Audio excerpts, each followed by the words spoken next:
A pressão sobe e o sistema começa a falar em anistia.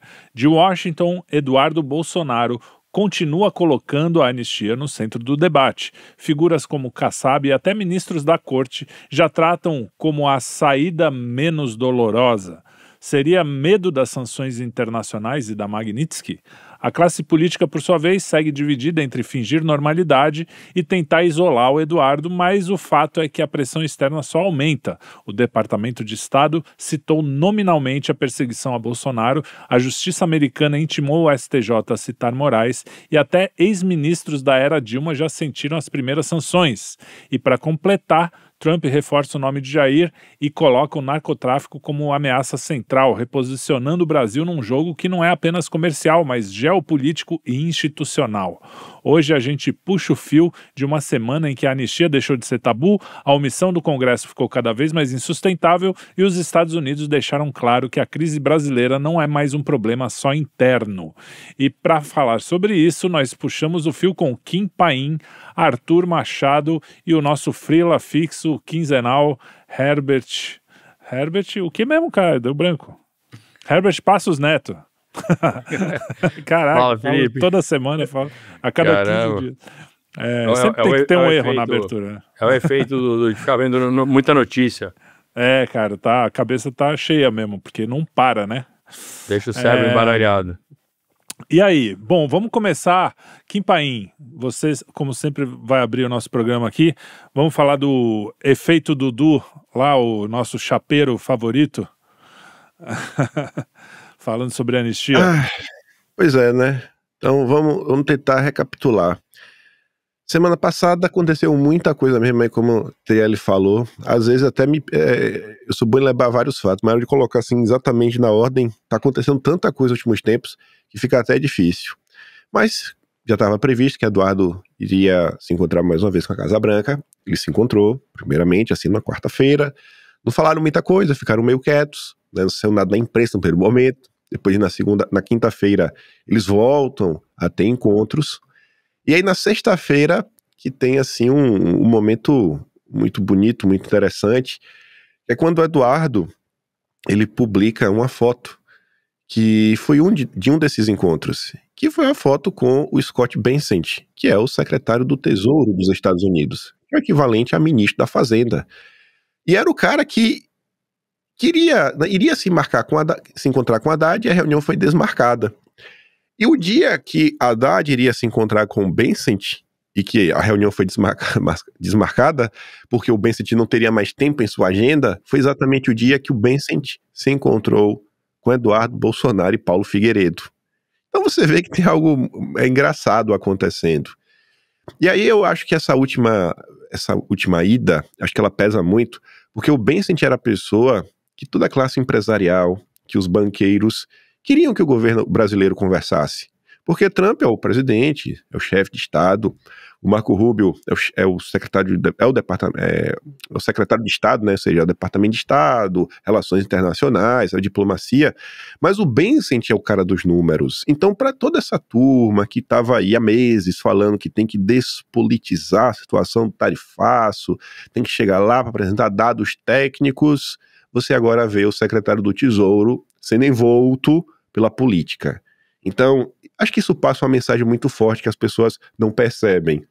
Então aí começa o chororô, como sempre, Lauro Jardim com suas ótimas notas, como porta-voz do mercado financeiro, sempre no Lauro Jardim essas notas, as pessoas têm que entender isso não é aleatório. Então o pessoal começa a falar, e aí no meio disso daí começam a aparecer figuras, como o Kassab, falando que a gente não pode ter, né, vergonha de discutir anistia, até mesmo para Bolsonaro. Aí vem um texto na Globo falando, realmente o coisa tá complicado, pode ser que tenha anistia, né? Às vezes votar anistia é a melhor opção, um texto do Hélio Gaspari. Aí veio quem foi que também falou sobre a anistia? Teve um texto também no Estadão falando sobre isso, agora não tô lembrando de quem foi do Kassab. Teve isso daí. Teve mais alguma coisa assim relevante também discutindo a anistia, falando que a anistia tem que ser discutida. Não pode ficar com essa vergonhinha, com essa bobagem, que não pode andar, que isso, que aquilo outro. Ao mesmo passo que começaram a aparecer diversas notas especificamente sobre banqueiros e a percepção da Magnitsky. Uma coisa aí que desde o início eles ainda seguem brincando de não é nada, pega nada. E aí começa aquelas matérias do tipo, olha, os banqueiros estão começando a ver que a coisa está um pouco mais complicada. Banqueiro, né, estão conversando aqui, não sei o quê. Diretor do Banco Central fala sobre anonimato, que não é uma questão de lei, não. Lei brasileira, realmente, é lei brasileira, lei americana, lei americana. Eles não estão impondo nenhuma lei pra gente. Só que o sistema econômico é globalizado. Então, o que está sendo discutido, na verdade, é você perder acesso a um mercado que, sem ele, você não vai para lugar nenhum. Você não poder fazer operações em dólar é bem complicado neste mundo, sabe? Não tem como nenhum banco funcionar, basicamente, do jeito que as coisas estão hoje. Todo banco quer operar em dólar. Quem não quer poder, né, fazer com que o seu cliente possa fazer uma comprinha na AliExpress? Né? Eu só estou falando, obviamente, o cliente é pequenininho, compra de câmbio, ações. Então, o clima começa a deteriorar cada vez mais, cada vez mais. E é o passo que os ministros continuam fingindo certa normalidade perante a imprensa e toda a classe jornalística falando que o clima realmente está começando a azedar bastante. A coisa não está bacana. Aí surgem mais notas sobre o ministro Barroso, seu apartamento de 22 milhões de reais, né, 4 milhões de dólares. Aí a gente, na semana passada, também ficou sabendo que não só o filho do Tarcísio, mas o filho do Barroso também trabalha no BTG, e eu estou numa baita de uma inveja, até postei hoje, eu espero de coração que o André Esteves possa abrir uma filial aqui, sabe? Eu só quero ser faxineiro. Meu sonho de vida hoje é trabalhar para o André Esteves, né? Eu não sou filho de governador nem de ministro, mas eu quero trabalhar lá também um dia. E aí começou, né, a gritaria, e você vê que o pessoal, ele não pôde voltar, né, o filho do Barroso. Futuro brilhante pela frente, diretor do BTG já em Miami, mas teve que ficar no Brasil pela questão do visto.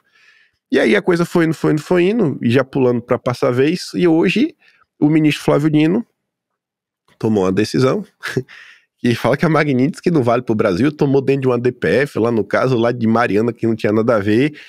E aí o caos escalou de um jeito que o próprio, né, Departamento do Hemisfério Ocidental já repostou falando que o ministro sem cabelos é um problema muito grande, está arrastando todo mundo pro buraco, porque você vê que os caras claramente não entendem do que se trata. Eles realmente estão achando que os Estados Unidos estão dando uma ordem, uma lei.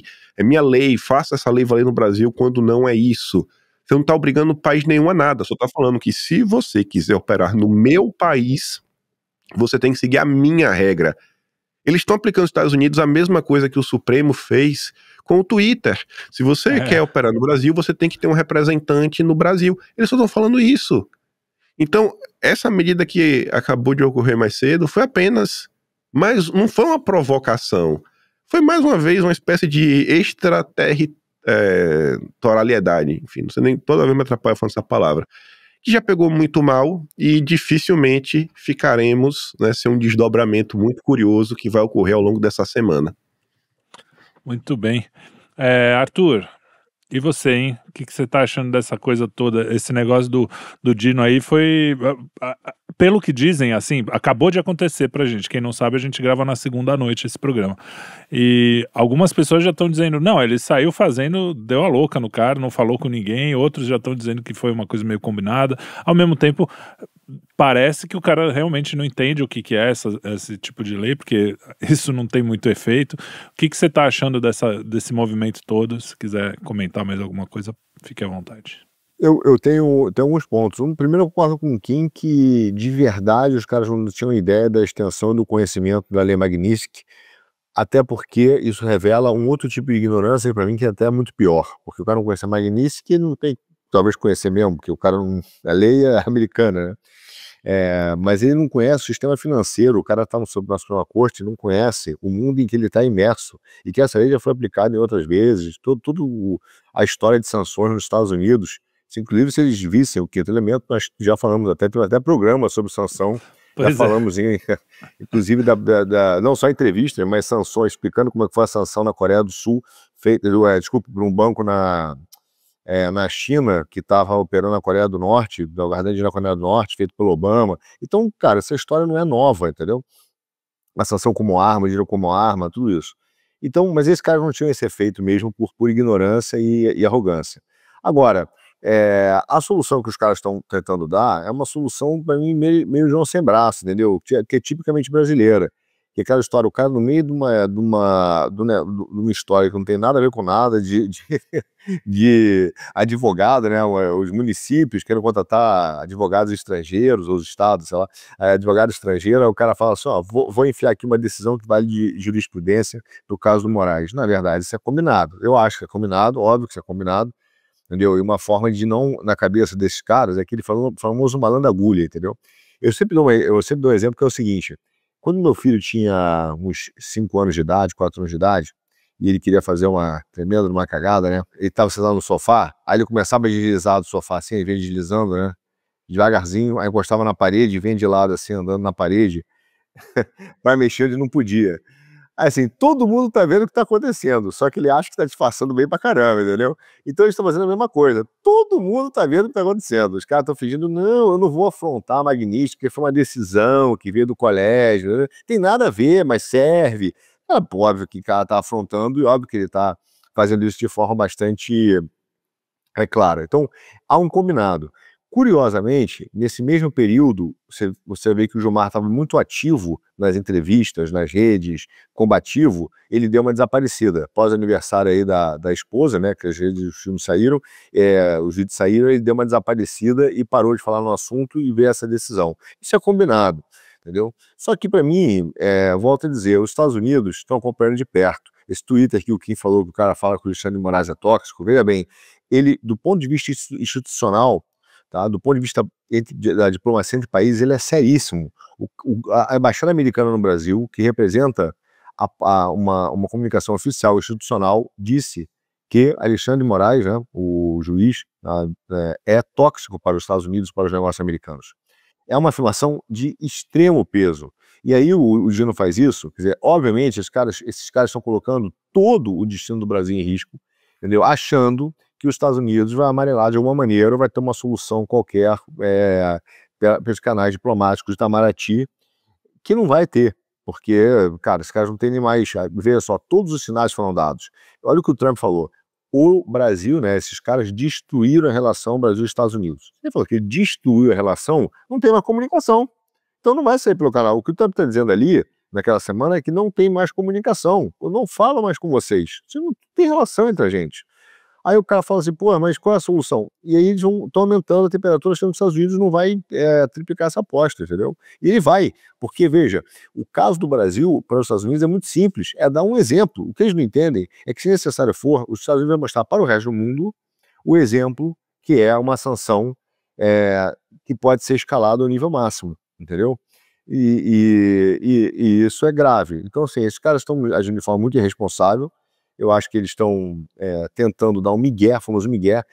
Eles estão tentando dar o que eles sempre fizeram, a versão deles para ler. Sabe o cachimbo, o mal do cachimbo da boca torta? É isso, a versão. Os caras fazem tantas vezes isso no Brasil, de pegar a versão deles, né? O que eles acham que tem que ser, que agora eles decidiram que vai ser a Lei Magnífica. Só que quem decide isso não é o Supremo Corte Brasileira, é a Executiva Americana. Agora, curiosamente, né, para mim, uma das decisões mais emblemáticas disso é quando o Alexandre ele foi aconselhado a procurar a AGU, né, lá com o Bessias, e falou, cara, por que não bota a AGU para defender os teus interesses na Suprema Corte, lá na Justiça Americana? Aí ele falou, não dá. Aí tem duas leituras. Ou ele não confia no taco do Bessias, o que é muito provável. Ninguém quer ser defendido pelo Bessias, né? Ou ele também foi a justificativa que ele deu, né? Não, eu não quero chegar nos Estados Unidos ou ser julgado de forma não seguindo o devido processo legal, de forma neutra. Quer dizer, quando é com os outros, né, irmão?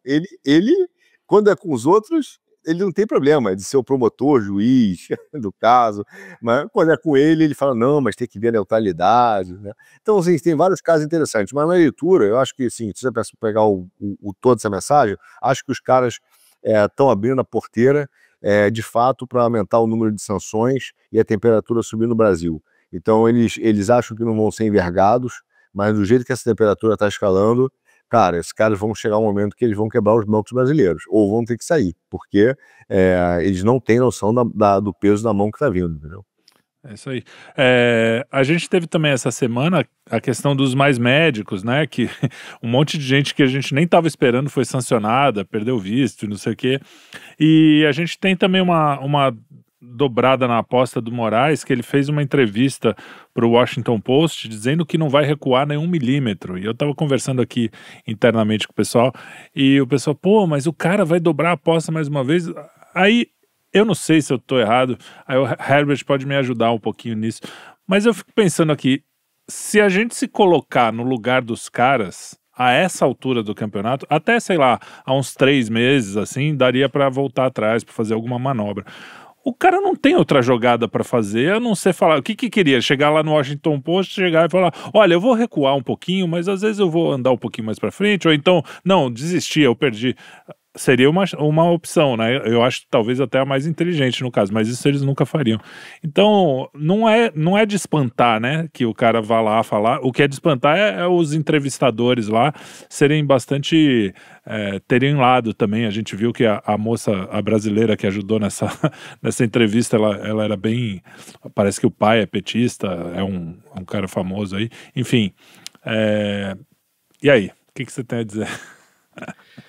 Eu vi essa entrevista do Moraes, né, o Estadão repercutiu, outras mídias aqui também, e é engraçado que ele se coloca, ele fala que os Estados Unidos não estão acostumados com golpes e que aqui a gente já é gato escaldado, e ele faz uma analogia dizendo que quem já foi muito atingido por uma doença cria anticorpos, e então ele está se colocando ali como anticorpo contra a ditadura, mas na verdade ele está sendo só mais um tipo de bactéria, né? Porque ele reclama dos autoritarismos, ele cita a ditadura Vargas, cita o regime militar, e ele se coloca como aquele que está protegendo a democracia. Bom, todo mundo que faz alguma coisa diz que está protegendo a democracia, desde lá do começo, né? Quando o Império foi derrubado, todo mundo está defendendo o povo, quando na verdade está cada um defendendo o seu próprio clubinho de elite. Os militares, quando deram o golpe da República, foi assim, ditadura Vargas, mesma coisa, todo mundo vai fazendo isso. E o que o STF faz agora também não é diferente. Ele se coloca como o remédio, mas ele acaba sendo outro tipo de doença, né? Com muitos, ou se fosse uma tentativa de remédio, a dose certamente está errada, né? Porque está agindo de maneira injusta, já é reconhecido internacionalmente como alguém que viola direitos humanos, já visto as penas absurdas que estão sendo colocadas, os julgamentos mal conduzidos, processos sem nenhuma legitimidade. Então a gente está vendo agora o encaminhamento do Bolsonaro ser julgado por alguém que não tem mais legitimidade, né? Já é um jogo de cartas marcadas. E esse fato que acontece hoje, que a embaixada se manifestou, falando que o Alexandre é um cara tóxico, que nenhuma ação vai impedir que os Estados Unidos continuem com as sanções. Quando a gente olha o cenário, cara, de fato não tem mais como voltar atrás, né? Já faz um tempo, já acredito que de 1 mês e meio para cá, ou mais, Eduardo Bolsonaro e Alexandre de Moraes já entraram numa rota de colisão da qual ninguém vai tirar o pé, porque quem tirar o pé vai ter uma derrota muito mais humilhante. Então eles vão ter que lutar até o final. A questão é que para o Alexandre de Moraes, a posição é um tanto quanto confortável, porque se ele está num caminho autoritário e o Brasil, de repente, se firmar como um país isolado, eu espero que isso não aconteça, até acredito que não vai acontecer. Mas quando você vê o Flávio Dino agora dando essa canetada, né? E que inclusive o Lauro Jardim, que o Kim citou mais cedo, fala que foi um equívoco, né? Segundo os banqueiros da Faria Lima, que é um banqueiro que ele entrevistou, tem um equívoco do Flávio Dino. Eu entendo que não tem equívoco nenhum. Eu entendo que é a cartilha Coreia do Norte que vai sendo seguida. Por quê? Porque quando você começa a colocar esse tipo de barreira, insinuando que quem está aqui no Brasil não vai, assim, ou você fica aqui com a gente, ou você cumpre as leis lá do cara. Ou seja, ou você vai ficar com o mercado brasileiro isolado aqui dentro, ou você vai ficar com o mercado americano e o mercado mundial que trabalha com dólar. Você vai ter que escolher, ou seja, eles estão fazendo uma cartilha bem Cuba, bem Coreia do Norte, né? Ou é com a gente, ou é com o mundo. Ou você se fecha aqui, ou vai embora. Espero que isso não aconteça, mas é uma rota de isolamento, e essa rota de isolamento favorece quem? Favorece os ditadores, porque se a gente entrar numa ditadura escancarada, né, agora tem um certo escancaro, Mas você tem aí uma parcela da população que apoia, outra parcela da população que acha que não é bem assim, tem opiniões divididas, né? Quem não está apanhando acha que não é ditadura, quem está apanhando acha que é, e quem está batendo também acha que não é. Então você tem uma certa divisão. Enquanto existe essa divisão, a gente ainda está numa certa fase. Se a gente passar dessa fase para uma próxima, onde o Brasil fica completamente isolado do ponto de vista internacional, o que vai acontecer com esse clubinho de tiranetes? Cara, eles vão fazer como fazem os outros ditadores de outros países nos quais eles se inspiram. Eles vão se tornar encastelados, vão ser protegidos pelo poder público com o nosso dinheiro e vão escravizar a população. Então, meio que para o Moraes, de fato, morrer lutando, no sentido figurado, né? Já que hoje em dia você fala uma palavra, as pessoas acham que você está falando em morte, né? Tem que explicar aqui no sentido figurado, a que ponto chegamos. Para ele vale mais a pena morrer lutando, porque se ele vencer, ele se dá bem. E até nessa possibilidade dele derrotar, se for atingir outros colegas do Brasil vir uma ditadura, cara, eles vão viver como ditadores, explorando todo mundo e protegidos ali, sem que a população tenha alcance. Porque o que a gente está vendo? A degradação econômica do cenário, que vai piorar, se continuar nesse caminho vai piorar, e quando a economia piora, o povo perde meios de ação. Então, se o povo perde meios de ação, ele fica com menos meios de reagir a esse regime que está instaurado e está crescendo. Enfim, então a gente fica com um desenho muito ruim pela frente e não tem vantagem nenhuma para o Moraes voltar atrás, recuar, muito embora na semana passada ele tenha dado, ou retrasada, não passada, ele tenha dado não foi um recuo, mas ele parece que abriu uma brechinha quando ele falou que as decisões eram colegiadas, que todo órgão, o órgão da justiça é colegiado, porque se um errar, o colegiado pode corrigir algo que alguém erra. Então eu tive a impressão que ele abriu uma portinha. Enfim, não sei se ele está também botando toda essa fé no taco dele, e talvez ele esteja percebendo que esse embate vai ser duro, e a chance dele ser ganhando, por hora, não é a maior. Vamos então pegar aqui voltar um pouco aqui para o Brasil, mas falar diretamente do Congresso, tá? Claro que os Estados Unidos estão sempre pairando a todos os assuntos agora, porque, né, afinal de contas a gente está nesse momento. Mas o Hugo Mota, ele paralisou o avanço da anistia e do foro privilegiado por causa do vídeo do Felca, né? Que muita gente está falando, pô, será que isso aí não foi meio como é que operação psicológica? PSYOP, né? Uma coisa assim. Operação o psicológica. Arthur até reclamou. Quando o Felca foi, eu parei e pensei no final de semana, e na boa, esse papo que a gente teve aí de parte, não, a gente tem que olhar se a mensagem não mensageiro, cara, tá tudo errado. Na boa mesmo, velho. Olha, o que o Felca fala no final do dia, isso eu tava ventando a boca do Ruizão. Cara, é absurdo atrás de absurdo, no sentido assim que as pessoas se chocam com o que elas veem todos os dias. Se você parar pra ver tudo do início, ó, primeiro, palavra. Olha a palavra, a esquerda, né? E não sei se esquerda, mas assim, esse aparato liberal globalista sempre trabalhou muito bem com o uso das palavras. O cara chama de adultização. Desde quando, assim, adultizar é algo ruim? As crianças não podem envelhecer? É tipo isso? Eu teve um comentário no Twitter onde o menino falou o seguinte, cara, vocês estão querendo bloquear internet para menor de idade? Hoje, o meu ganha-pão é porque quando eu tinha 12 anos, eu resolvi fazer um canal de Minecraft. Meu canal era uma porcaria. Só que por causa desse canal, eu comecei a editar, eu comecei a aprender a mexer no Vegas, enfim, no Premiere, tudo mais. E hoje eu trabalho com edição, eu aprendi muita coisa. Às vezes eu faço vídeo mostrando pro pessoal edições, assim, de speedrun, o pessoal fica de cara como eu faço, assim, cara, é a prática. Porque eu vou fazendo isso há muito tempo. Sabe, assim, computadores, se bem utilizados, internet, você aprende muita coisa. Então como é que você quer negar o acesso à internet e redes sociais? O YouTube tem diversos tutoriais de tudo que você precisar. O ChatGPT é bacana? É, mas é texto. Às vezes você quer imagem, você quer ver alguém fazendo, pegando o mouse e clicando na aba te mostrando, é aqui que faz desse jeito. Então já começa daí, essa palavra, adultização.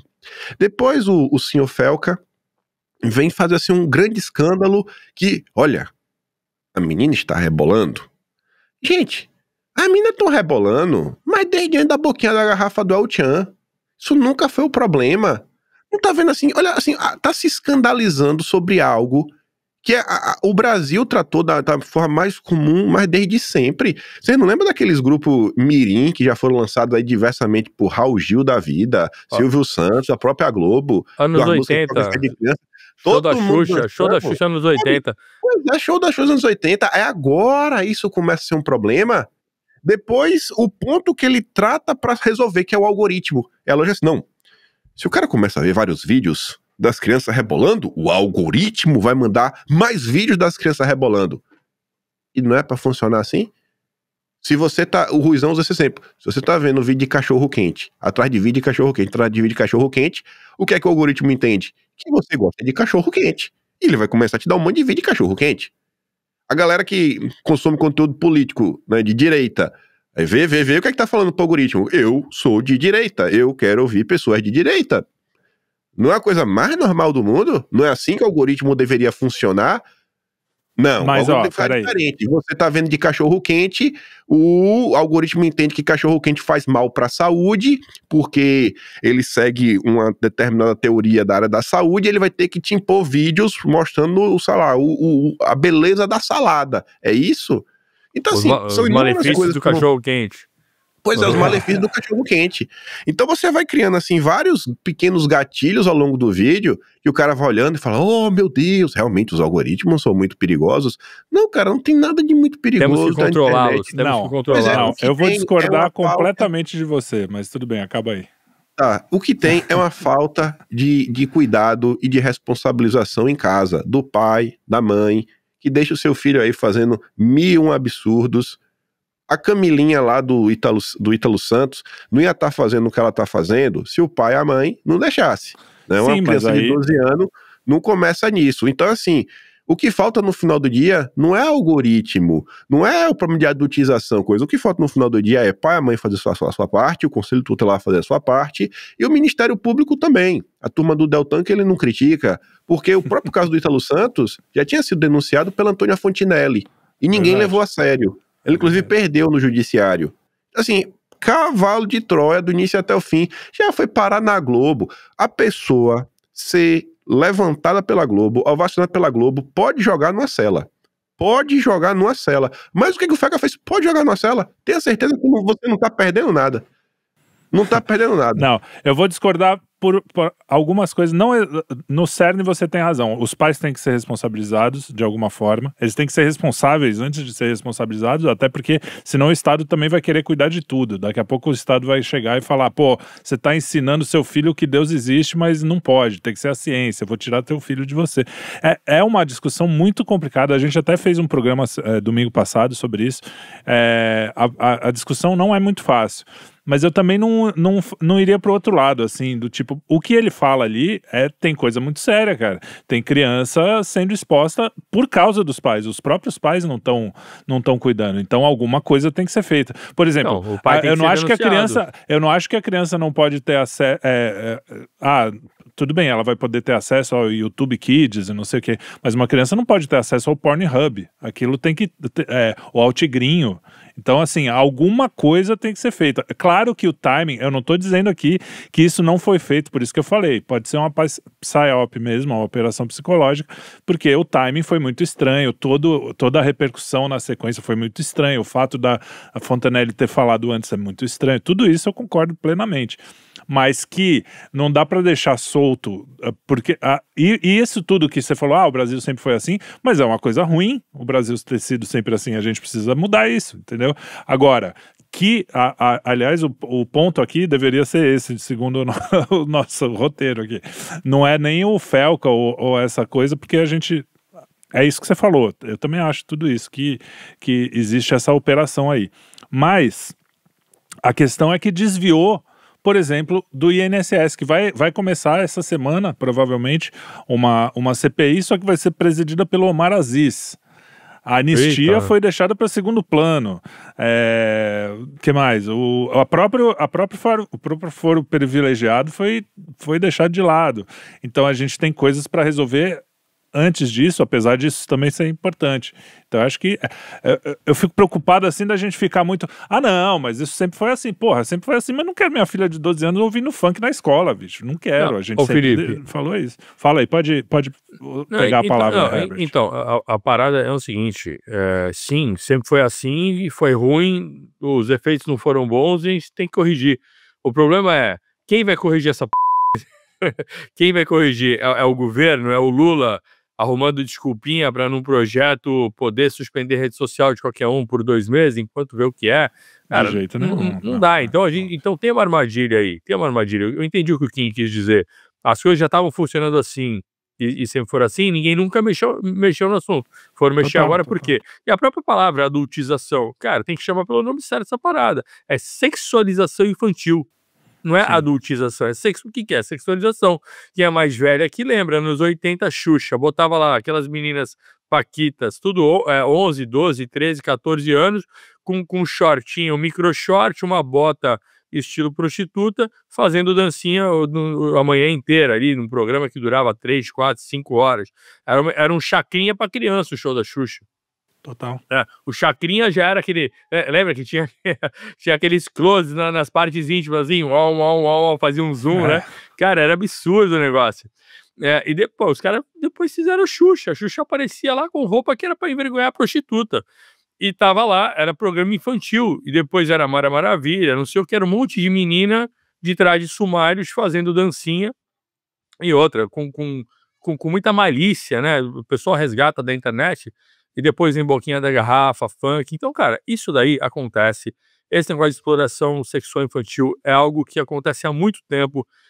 Infelizmente, você vai viajar para Nordeste, não só Nordeste em ponto turístico, né?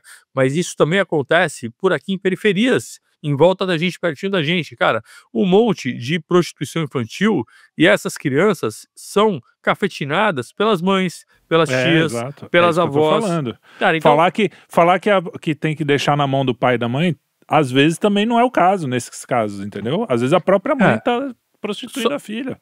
só que o ponto aí é a internet. O ponto aí é a internet, né? Usar tudo isso como desculpa para controlar a internet não vai resolver o problema.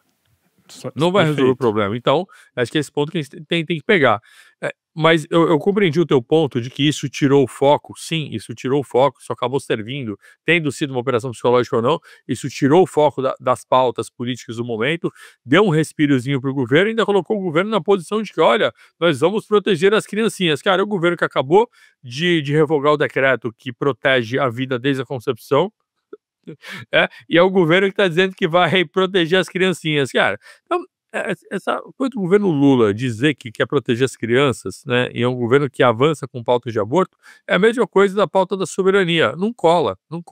Comunista defendendo, quem é internacionalista defende soberania, não cola. Abortista defendendo as criancinhas, não cola. Quem defende trisal, poliamor, amor livre, e essas porra toda, cara, vai dizer que tá defendendo a família? Não tá defendendo as crianças. Qualquer um que ataca a família não pode dizer que tá defendendo as crianças. Então é uma pauta que não cola, mas que sim serviu para poder tirar o foco nesse momento. E se ninguém tomar cuidado, essa pauta vai avançando, é uma pauta de controle. Aí você tem que fazer reconhecimento facial para entrar na internet, para quê? Para te pegar mais fácil num controle de opinião, se essa ditadura continuar crescendo. Então é bom a gente ficar esperto em relação a isso, voltar as atenções para o Congresso, porque tá lá o seu Hugo Mota, aparentemente cheio de rabo preso, né? O Hugo Mota, aliás, já vou passar para o Arthur para ele comentar isso. O Hugo Mota paralisou tudo isso, mas no Senado o discurso já mudou um pouquinho, né?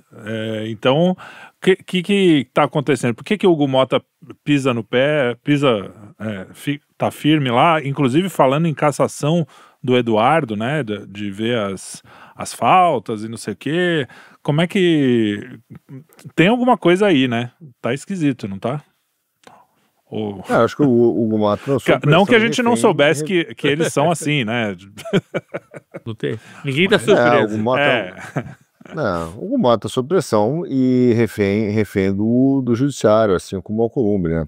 O cara tá numa situação ali, veja, os dois, tem várias teses, né? Teve a tese da operação em cima do pai do Hugo Mota, tem a tese do irmão da Columbre, enfim, tem várias operações aí que sempre tem esse lado. E esse é um perigo do Estado policialesco, que volta e meia aí o Novo também apresenta. É porque você começa a ter uma mistura de um direcionamento, cara, da polícia para fins políticos, a depender de quem comanda a polícia, entende? Então não é um combate à conduta, é um combate à pessoa e se identifica a conduta. Então, é o que eu digo, para uns tem presunção de inocência, para outros tem presunção de culpa, depende de que lado você está, de que grupo você pertence. Isso não é um país, isso não é um sistema judiciário. Então, por isso também o sistema que às vezes é representado pelo Partido dos Procuradores e pelo Novo é extremamente perigoso para o Brasil. Porque, na verdade, a única coisa que ele está dizendo é o seguinte, pô, traz a polícia para mim. Porra, tá beleza, aquele negócio, chicote muda de mão e só escala, né? Então, mas esses dois caras, eles estão reféns hoje no judiciário, que tomou conta do Brasil e que está botando os caras de joelho e que usa todos os instrumentos do mundo para poder manter o poder. Então, o único problema é que a realidade é que está chegando num ponto em que você não consegue mais resolver através das ferramentas institucionais, porque elas estão todas sendo capturadas. Por isso que o papel do Eduardo foi tão importante, porque ele foi para o exterior e mostrou que houve uma perversão absoluta da democracia, entendeu? Que no final das contas, essa democracia de consenso, como a turma gosta de dizer, nada mais é do que a eliminação da opinião divergente. Entendeu? Aliás, tem um texto do Olavo escrito em 1999 que é muito bom. Ele fala exatamente isso. Ele fala, olha, a democracia não é a busca por um consenso, é a administração da inteligência inteligente das divergências. E é isso mesmo. Só que na hora que você começa a querer buscar consenso, pedir mais democracia e forçar um consenso, significa eliminar a voz dissidente. E a voz dissidente, nesse caso, hoje é a direita, que mais maluco do que isso é que ela é uma maioria, né, importante, né, pelo menos um número esmagador no Brasil. Então não é uma digamos assim, minoria, mas é uma captura do judiciário. E o Hugo Mota, ele começa a ser capturado e receber pressões do judiciário. Então você não tem mais um jogo institucional, entendeu? É muito difícil você querer que ele haja de acordo com as regras institucionais e ao mesmo tempo dizer que o país foi capturado. Infelizmente, essa solução, como eu falei, não existe. E esse é um dos problemas, inclusive, da pauta de um presidente liberal. Porque a ideia é que é o seguinte, vamos sentar com o sistema e tentar negociar. Uma coisa é com a política. Negociar com a política faz parte do jogo. Negociar com uma oposição faz parte do jogo. Negociar com o sistema, quando um poder capturou e entrou dentro da esfera do outro, nada mais é do que manter e reforçar a estrutura desse poder, entendeu? E dar legitimidade a ele. Então é diferente você negociar com um partido de oposição. Se negociar com o judiciário hoje é validar todo o papel político que ele tem feito no Brasil. E eu vou te dizer alguns absurdos, por exemplo, tá? Além de todos que a gente já conhece, mas institucionais. Por exemplo, se você pegar o código de ética dos juízes americanos, o código de ética dos juízes ingleses, o código de ética dos juízes europeus e aplicar no Brasil, o magistrado, por exemplo, não pode usar nem o WhatsApp.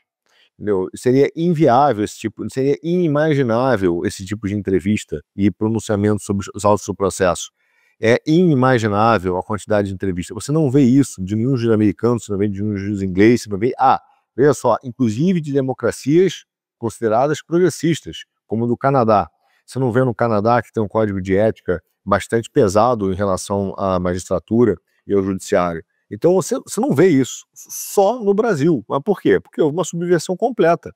Então, assim, achar que Hugo Mota vai chegar lá e não vai estar sob uma pressão ilegítima de um outro poder para dar uma resposta ao Eduardo, sem ingenuidade, ele vai fazer, ele vai ter que fazer. Como todo mundo sabe que uma hora dessa o Eduardo vai ter um pedido de prisão, vai ter um pedido de busca e apreensão, só não fizeram ainda porque é absolutamente inócuo, você entende? Mas na hora que ele achar, estão cavando essa falta, porque o discurso está sendo feito, traição da pátria, não sei o quê, entende? Então, assim, a narrativa está sendo feita. Eu sempre digo que na manhã seguinte da Magnitsky, o pronunciamento do Alexandre dentro do Supremo já é uma tese jurídica da acusação Eduardo. Ele está feita, é só pegar a história, está feita a narrativa, ele entrega para a PGR e o cara prepara a peça e acusa. Já está pronto. Quer dizer, você já vê que já é um discurso que já não é neutro, quer dizer, óbvio que não é neutro, ninguém vai estar discutindo isso, mas é o tamanho do absurdo que a gente vive. Agora, o Hugo Mota vai tentar fazer, vai ser obrigado a fazer algumas transações contrárias ao Eduardo. Agora, ao mesmo tempo, ele sofre pressão política da base da direita, ele anda na rua, ele também tem preocupação com o que está acontecendo nos Estados Unidos. Pô, você imagina o seguinte, vai que no limite, se o Departamento de Estado americano liga pro cara, vai ter uma hora que ele vai dizer, pô, bichão, esse negócio não tá ficando divertido. Uma coisa, pô, tá tratando com o Eduardo e administrando os malucos aqui da direita, os partidos de oposição, porra, a mídia. Hoje ele já vive o inferno naquela presidência da Câmara, né? A Câmara parou, então não se discute mais nada. Então, ele já não é o que ele queria ser. Porra, aí daqui a pouco liga o embaixador e fala, vou tomar um café com você, vem o secretário ou um representante do Departamento de Estado americano. O cara vai dizer, ele vai ligar lá e dizer, não tá divertido, bicho. Não tá divertido. O canhão vem pra mim agora, alguma coisa eu vou ter que pautar, entendeu? Então, vai ser por aí. Eu acredito que é o seguinte, eu não acredito, por causa da captura das instituições, numa solução puramente institucional. Eu só acredito numa situação de tamanha pressão externa que envergue, entendeu? Se não totalmente, provisoriamente, a sanha autoritária que se tornou o Brasil. Aí é possível, aí realmente é possível. Agora, eu queria só continuar com você para uma coisa, se você puder ser breve, assim. Mas teve essa notícia que a Fazenda se reuniu com a direção do SWIFT e houve que o sistema de pagamentos não será meio para sanções unilaterais. Eu achei essa notícia esquisita. Você consegue explicar isso aí? Rapidamente? Não, porque ela não tem bem na cabeça. Isso tem claramente uma má interpretação, uma má leitura ou um viés do jornalista. Porque, primeiro, o SWIFT já fez sanções unilaterais. Segundo, o SWIFT não é um órgão de governo. Ele é uma instituição privada formada pelos bancos. Então, é como se fosse uma grande organização formada por todos os bancos. Você acha que todos os bancos do mundo vão dizer para os Estados Unidos, eu não vou aceitar a sua... Veja bem, os bancos da Europa vão olhar para os Estados Unidos e dizer, eu não vou aceitar a sua recomendação de tirar o Brasil da zona do SWIFT. Então, isso não existe, esquece. Se o cara falar, tira em 24 horas, o Brasil está fora do SWIFT, não online. Se os caras tivessem visto o nosso vídeo do Quinto Elemento, nem precisava fazer reunião com o SWIFT, que estava lá também, o vídeo sobre a Magnitsky. Mas, Kim, você que gosta dessas reuniões, né? André Esteves, o Dedé, se reuniu com os ministros do STF. Teve também o Rodrigo Maia, que teve uma reunião com a Faria Lima. O empresariado, o Galípolo se reuniu com o Globo, a JF. Como é que essas reuniões aí é sinal do quê? É sinal que tá todo mundo tranquilo, vai resolver, eles já estão se resolvendo entre si, ou a água tá subindo? Quando o Dedé entra em campo, irmão, Brasília treme, né? Antes de ser moda, fui pesquisar pra ver, desde quando eu comecei a falar, vá Dedé estava no Brasil, eu que lancei a trend, viu? Fui lá olhar no Twitter, acho que em novembro do ano passado, falando da importância do Dedé. E aí encontrei uns tweets do pessoal falando, né, repercutindo isso em vídeo. Pô, o Dedé tá demais, o Dedé tá demais. Cara, quando o BTG entra em campo, tu vê que a questão já saiu da técnica, já entrou na política. Tem algum banqueiro hoje no Brasil que, sei lá, quando você olha pra ele, você consegue enxergar verdadeiramente uma figura política, sabe, que transita verdadeiramente entre o mundo financeiro e o mundo político?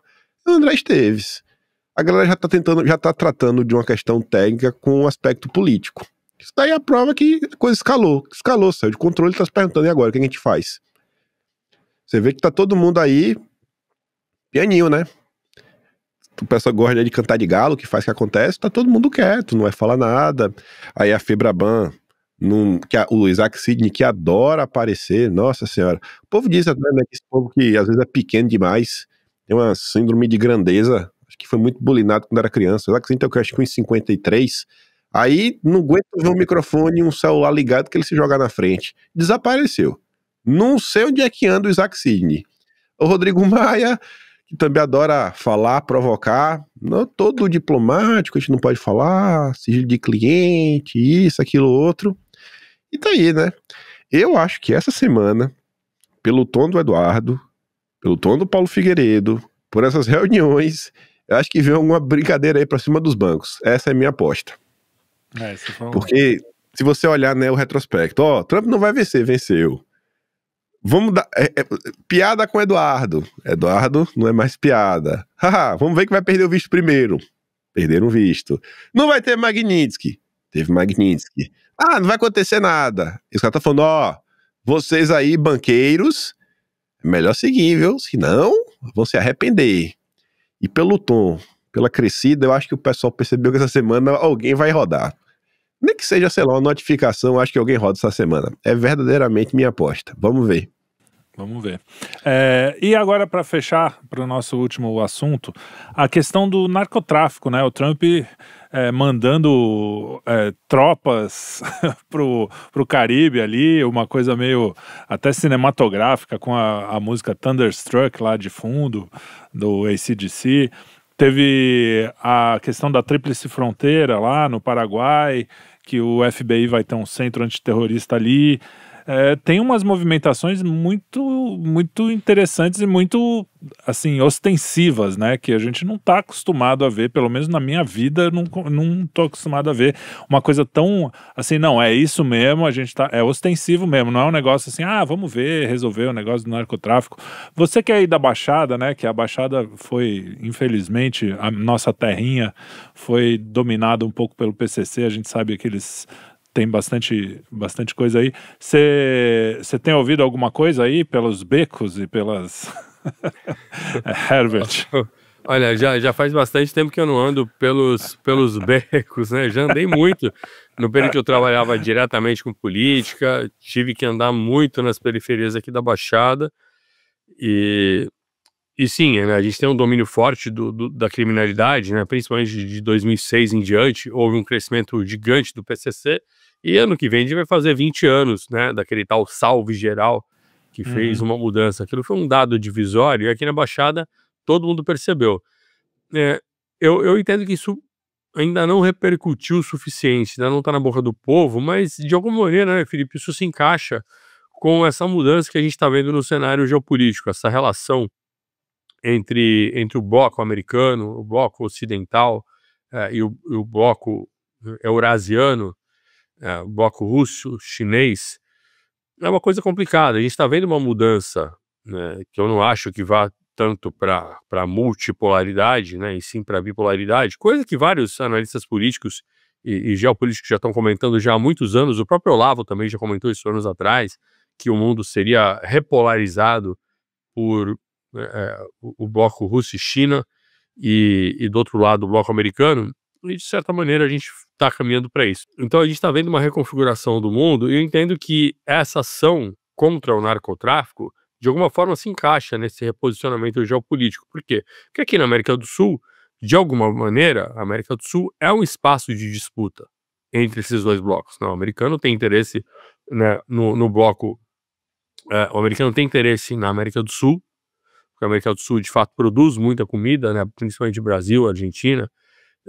E a gente tem também um comércio muito grande e a gente vê que o narcotráfico vai crescendo junto de células terroristas. Então tem um monte de coisa misturada nessa tríplice fronteira que vai justificando a tal da guerra híbrida, né? Para alguns a guerra híbrida ela se justifica pelo fato de que não tem mais fronteira entre o que é defesa, o que é segurança nacional e o que é combate à violência urbana. Está tudo cada vez mais misturado e existe nos Estados Unidos uma ideia que já não é de hoje, ela já vem de bastante tempo, de que é necessário infiltrar pessoas no ambiente social para entender como o ambiente social funciona, para a partir daí entrar com ações militares. Então, entender o campo social. Então, isso vem avançando e parece que a gente está num ponto de convergência, onde esses interesses americanos vão aproveitar essa situação para colocar tropas aqui de alguma forma, né, de exército ou não, mas vão colocar tropas aqui de alguma maneira e vão procurando ocupar o território para não dar mole para essas células que estão crescendo e que de alguma maneira favorecem elementos terroristas, grupos terroristas que vão tendo relação com países que de alguma forma podem ser incentivados por Rússia e talvez por China. Então a gente está tendo uma reconfiguração no ambiente. A Europa também está vendo onde é que ela se encaixa, se ela vai ser só a bucha de canhão do Trump para ficar ali incomodando a Rússia. Cada um está procurando seu espaço e esse momento eu acho que tem muito a ver com isso, cara. A gente está no olho do furacão porque nós somos um polo produtor de comida, de alimento. E se o narcotráfico cresce muito aqui, se essas células não forem combatidas, daqui a pouco isso aqui vai ficar completamente sob o controle do crime, e o crime trabalha muito bem com regimes ditatoriais. Se a gente for olhar Venezuela, Cuba, outros países, a gente vê aqui de fora e não escuta tanto falar de crime, mas todas essas ditaduras são sustentadas por sistemas internos de crime organizado que sustentam o ditador do momento. Por quê? Porque é uma terra sem lei, funciona a lei do mais forte. Então não são questões institucionais. A gente vê o ditador, mas a gente não vê o que está por trás dele. E o que está por trás dele são sistemas criminosos que mexem com tráfico, com armas, com tudo. Então aqui a gente está nesse caminho. Essa ação americana talvez vise impedir que a gente chegue a esse ponto. Agora, eles visam impedir por quê? Querem o nosso bem? Ou querem apenas se proteger, né, de ter esta área mais dominada pelo bloco chinês? Enfim, meus caras, eu não tô muito otimista. Pra mim tanto faz, se resolver, se tirar esses caras daqui, eu tô feliz. Mas é que tá. Será que resolve? Mas aí a gente vê depois. A economia a gente vê depois, não, né? Economia não. Cara, mas, então, eu já vejo que aqui a Baixada, pô, Santos é o maior porto da América Latina, então é óbvio que o tráfico, uma grande parte do tráfico internacional entra e sai por aqui. É óbvio. E eu atribuo que Santos ainda é uma cidade relativamente tranquila e que tem a melhor segurança entre as outras cidades, justamente para essas operações fluírem com tranquilidade. Eu não acho que Santos é um lugar que é tranquilo, porque, nossa, aqui é uma maravilha, nossa, do nada aqui, pum, ficou bom. Não é que aqui ficou bom. Cara, aqui é uma bolha. Você vê que a cidade de Santos, ela fica isolada, né, por um cinturão de periferias das outras cidades, e você vê que vários figurões famosos do PCC são todos oriundos aqui da Baixada, Guarujá, Praia Grande, São Vicente, Cubatão, vários núcleos do PCC são daqui. O Marcola era de São Vicente.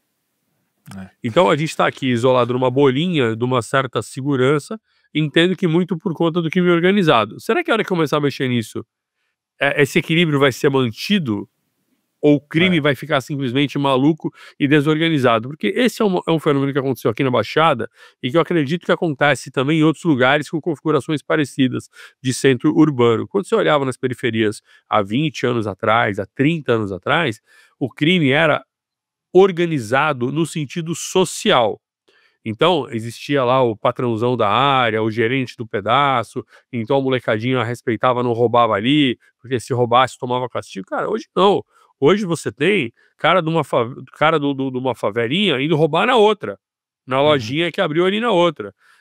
E depois eles veem o que acontece, ou seja, não tem mais aquele controle que existia antes. Tá? Então o crime não tem mais aquele suposto glamour que existia não, mas o crime bota ordem social. Cara, bota nada. Tá caótico e eu acho que isso tende a piorar quando mexerem. Arthur, na sua visão, porque eu vejo também que isso aí não é uma coisa que veio só para o Brasil, né? A gente vê na Tríplice Fronteira, mas também você vê até talvez não seja coincidência, mas a Bolívia, por exemplo, teve um segundo turno aí com dois partidos, um de centro e um de direita, um mais centro-direita e outro de direita. Eu não sei a fundo como é que funciona a política lá, mas imagino que eram as opções mais à direita. E parece que não, para mim não me parece uma coisa isolada, assim, vamos lá combater o PCC. É o que o Herbert de certa forma falou, que tem uma coisa até meio geopolítica nisso aí, né? Você tem essa visão também? Como é que você vê esse movimento? Que é uma coisa cara a nós, né? A gente sempre fala assim, pô, o Brasil, apesar de tudo, não fosse a violência, até que a gente aguentava, né? Imposto, sei lá o quê, mas a violência é fogo, porque você pode sair na rua e amanhã não tá mais aí. Então, Tré, eu já contei, acho que eu já contei essa história aqui no Quinto Elemento, mas certa vez eu tive com um dos diretores na época que a gente era sócio da Bolsa de Nova York. E a Bolsa de Nova York, na verdade, na época chamava NYSE Euronext, porque era a junção, né, da NYSE com a Bolsa Euronext, que depois que ela foi comprada, na verdade a NYSE foi comprada, eles fizeram a venda da Euronext e se separaram de novo. Mas um diretor era um diretor francês, e esse cara era do board da NYSE, era Dominique Serrout, que era o nome dele. E a gente conversava, esse cara me deu vários livros para a gente, na hora que a gente estava preparando para montar a Bolsa no Brasil, mas ele me deu alguns livros, algumas revistas, eu tinha até uma revista especializada da Bolsa da Euronext sobre os controles de capitais. E basicamente, o que assusta que eu tive nessa conversa com ele, e ele foi informal, ele falou assim: Arthur, você tem que estar muito atento, e falando sobre bolsa, mercados, etc. Por quê? Porque, historicamente, se você for olhar a formação de uns grandes bancos no mundo, exemplo, HSBC é um deles, o próprio Deutsche Bank é outro, você tem uma relação direta com o narcotráfico ou o financiamento. Até eu vou te falar, hoje os caras estão fungando no meu ouvido aqui. No microfone. Jesus, no microfone. Não basta o cara fungar, o cara fungar no microfone, entendeu? Vamos lá. Dessa vez não fui eu. Não, foi o Kim.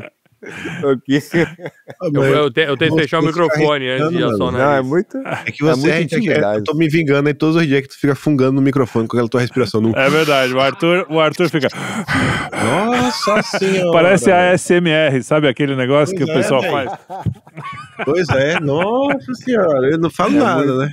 É muito. Velho. Depois. Vai lá, continua. Tô vontade. Então, mas existe uma relação profunda entre os grandes bancos, tipo a HSBC, com o narcotráfico, com o Deutsche Bank, isso é contado em inúmeros livros. Então, não é uma novidade, com financiamento de grupos paramilitares, etc. Então, a grande parte do financiamento, que é extremamente lucrativo do sistema financeiro internacional, ele sim, financiado, cara, tem uma relação muito próxima com o narcotráfico e os oligopólios participam disso, os grandes oligopólios. Tanto veja só, que você tem operações contra os cartéis, você tem operações, mas se você parar para ver, elas são infinitamente menores, é só para dizer, não, nós estamos pegando aqui alguns, pega duas ou três desavisado, 3, 4 caras de exemplo, só para fingir que estão lutando mesmo, o famoso boi de piranha. Porque essas organizações só crescem no mundo. E é curioso que quanto mais controle nós temos, cara, impressionante, você hoje sabe tudo, né? Já a localização do celular, sabe quanto eu gasto, o cara sabe tudo no meu perfil de compra, o cara sabe tudo, entendeu? Porra, a localização do satélite, porra, é absolutamente, você não tem quase privacidade nenhuma. Mas os caras não conseguem combater o tráfico de armas. Quer dizer, todo mundo sabe, eu sei, todo mundo sabe que as armas chegam para o tráfico, chegam pela Baía de Guanabara e pelo Porto de Santos. Pô, não é possível que ninguém mais... Não é possível que o Exército não saiba, que a Polícia Federal não saiba, que entra pela Amazônia, que entra pelo Porto de Santos, que entra pela Baía de Guanabara. Não é possível, entendeu? Então, é óbvio que existe uma tremenda organização em relação a isso. Quando o Trump, e o Rubio, eles miram nos cartéis, eles têm algumas coisas que estão em volta nisso. Primeiro, eu acho uma forma que as pessoas ainda não perceberam, que é muito sutil, é porque ele está lutando contra a fonte de financiamento do sistema bancário. Porque, na verdade, o Trump, junto com o Rubio e a turma do Peter Thiel, estão criando, e eles lançaram duas leis que são importantes, a Lei Genius e a Lei de Competitividade da Inteligência Artificial, a de acho que foi agora, 23 de julho, se não me falha a memória, e a Genius anterior, um pouquinho anterior, mas as duas são muito importantes. Eu fiz um programa sobre isso nos dois últimos de economia. Ele começa então a dizer o seguinte: pô, cara, eu não vou ter o yuan digital, eu vou permitir não só os bitcoins, né, mas as moedas digitais, as stablecoins em geral, lastreadas em dólar, cara, como sistema de pagamentos para competir com esses sistemas bancários. E criar um sistema alternativo de pagamento extremamente robusto, que vai dar ainda mais poder para esse grupo lá do Vale do Silício, para essa turma do Deep State, que é um termo que eu gosto, né? Apesar de esse foi falado pelo Dugin mesmo, mas é um bom termo, o Deep State. Então é quase que uma tecnocracia, porque você tá dando para essa meta-estrutura das Big Techs, ainda por cima um poder de sistema monetário. Então, indiretamente, ele está atacando isso. De uma forma muito sutil, cara, mas está atacando isso. Agora, não é só isso. Ele também vai usar esses argumentos do narcotráfico, cara, para fazer intervenções que interessam a eles. Então, por exemplo, o Rubio já cantou a bola no Congresso, quando acabou o acordo de Itaipu com o Brasil, e ele virou e falou assim, pô, vamos fazer aqui, ele falou, acabou o acordo lá, e tá, o Paraguai vai ter 50% da energia de Itaipu para poder vender para quem quiser, é hora de fazer data center lá embaixo. Aí daqui a pouco ele volta e fala o seguinte, mas atenção, a tríplice fronteira existe um problema, o problema é que você tem Hamas, Hezbollah e PCC nessa região, então precisa combater. Óbvio que ele está de olho naquele aquífero gigante do Guarani, óbvio que ele está de olho na energia, é óbvio que o cara vai chegar, vai vir com a força militar para garantir a segurança e dizer agora é meu. Ou então, pelo menos o seguinte, o custo dessa intervenção foi tanto, você me deve. Me paga com commodity, concessão, cacete a quatro. Mas veja bem, cara, eu não tô dizendo que o cara é bonzinho ou malzinho, né? Eu não vejo o mundo dessa maneira. Eu acho que é do jogo. Infelizmente é do jogo. O que não é do jogo é a gente não entender o jogo. Isso que não é do jogo, entendeu? Então, tem mais coisa por trás do questão do combate ao narcotráfico. É, obviamente, um ataque ao sistema financeiro internacional, uma tentativa agora de enfrentar esses grupos de milícia armada e de desestabilização que existem no mundo todo e, ao mesmo tempo, angariar um sentimento da população que está reclamando cada vez mais do aumento da insegurança no mundo todo.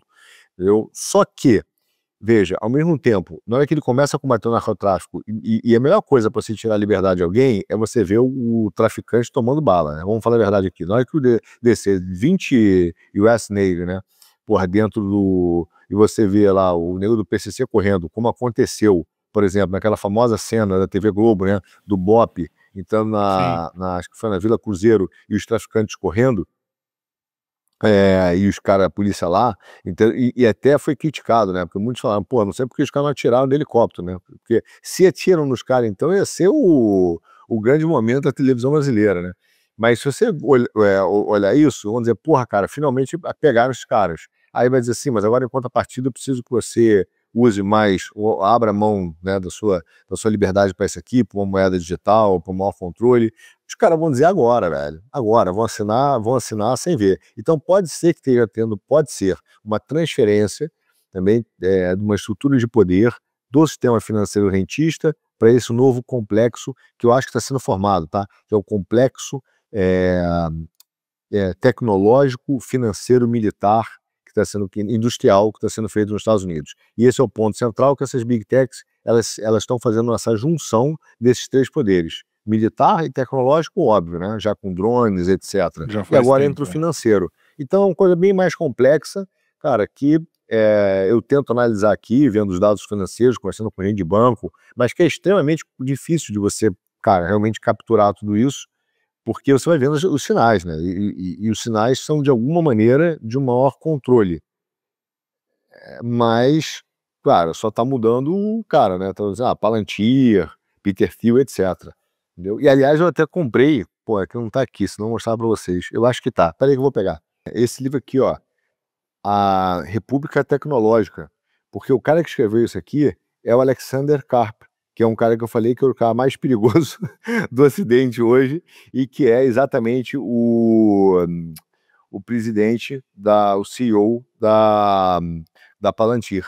E ele explica aqui exatamente a visão de mundo que ele queria construir, os problemas do Ocidente, o que deveria ser construído. Então ele fala de uma república tecnológica, entendeu? E tudo que ele está falando aqui é o que ele está fazendo. E você, Kim, você tem esperanças? Ou tá... Essa semana você tava meio bravo esses 2 últimos dias nos seus vídeos.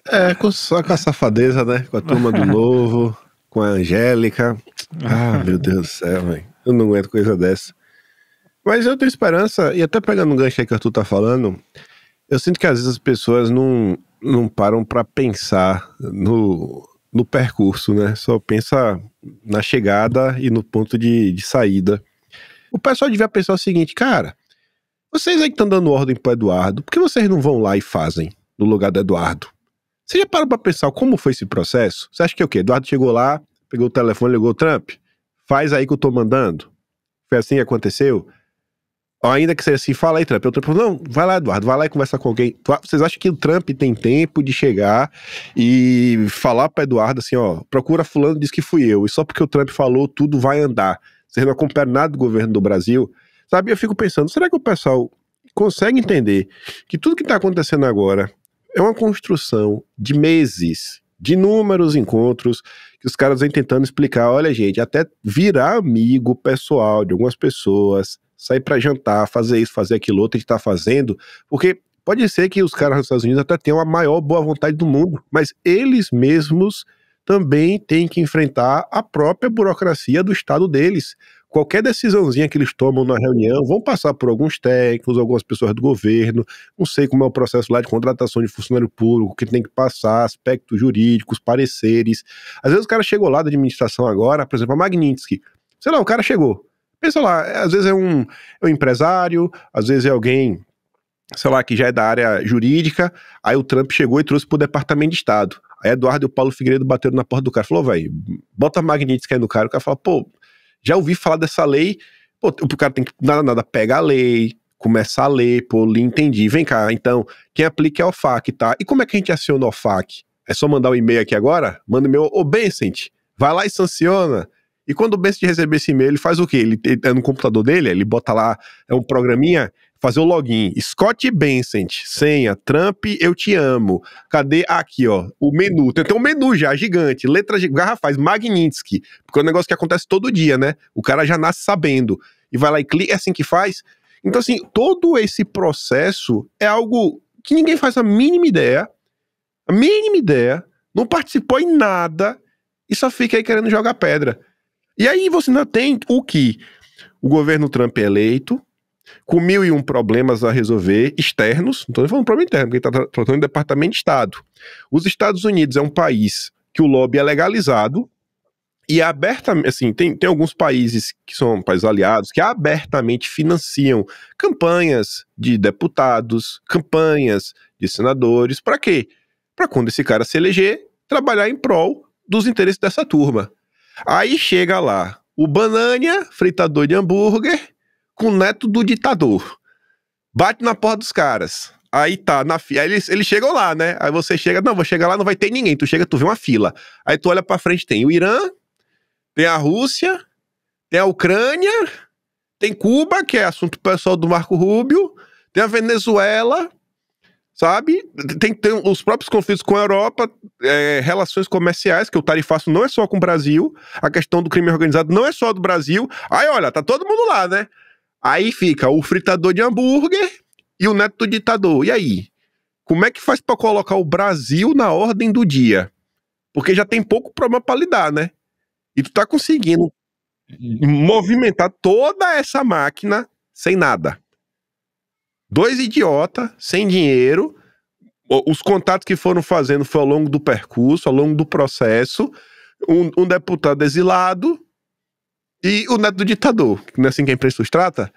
E você vê o resultado que os caras estão conseguindo trazer, os caras estão conseguindo colocar na ordem do dia o Brasil no meio de conflito lá, Israel e Palestina, né, na faixa de Gaza, a Rússia lá bombardeando a Ucrânia, o Irã naquela gritaria e os caras estão lá.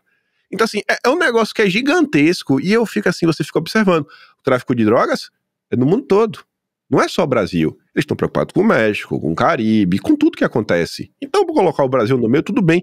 Só que essa questão brasileira, ela é totalmente atípica, totalmente diferente.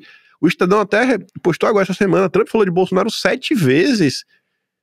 Vocês acham mesmo que a gente está lidando de algo assim que caiu do céu? Foi do nada que aconteceu? Vocês acham que Silvio Grimaldo, Paula Schmidt, a turminha do Novo, Leonardo Siqueira, deputado estadual do Novo, que fica criticando Eduardo Bolsonaro quando foi lá em novembro, na eleição do Trump, será que essas pessoas têm algum direito de falar alguma coisa? Essa turma tinha que estar deitando no chão para Eduardo pisar em cima e falar, por favor, Eduardo, pise em mim. Sério, assim, é de uma mediocridade. E você vê que essas pessoas não são levadas a sério, porque o cara lá lê 2, 3 livros, no máximo, lê ainda nem entende, aí recita 3, 4 parágrafos, uma das mentes mais brilhantes da direita. Mente brilhante de quê, velho? É que essa pessoa produziu, não elege nem vereador, como o Herbert adora falar, nem um vereador essa turma elege, e tá jogando contra.